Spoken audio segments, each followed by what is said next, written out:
turned out. I certainly wish we could. The real draw of coding, what gives it that special zing, is the challenge of accomplishing something you've never done before.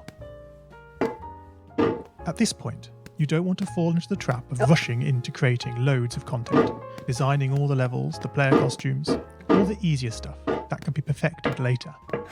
No, before all that, you need to prod and poke that tree.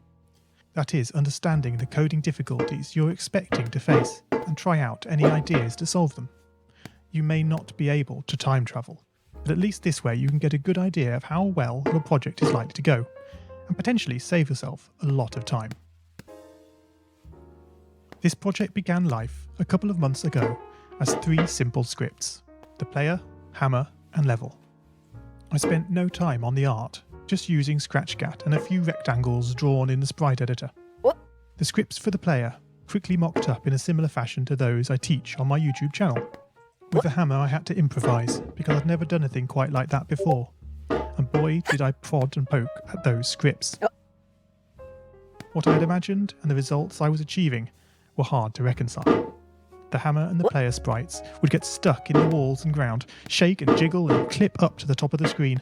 Worst of all, when I tried the bread and butter action of lifting the player up upon the hammer, any tiny movement would throw the player into a crazy up and down motion as if bouncing upon a possessed pogo stick. Things don't always turn out as you want them to, and sometimes it's good to take a break. So, for the time being, I shelved the project, letting it slowly slip down the list of unshared projects, joining the countless multitude of unfinished, unseen projects that haunt the vast storage archives of MIT. Have you, as you've been playing this game, stopped to wonder how you can balance on a hammer that is held out to one side? It feels quite natural in game, but try it in the real world, and you'll not get your feet off the ground. No, this game is bending the rules of physics. Although I was not actively working on the project, the desire to code the game and solve the initial problems constantly played on my mind. Finally, I decided to give it another go.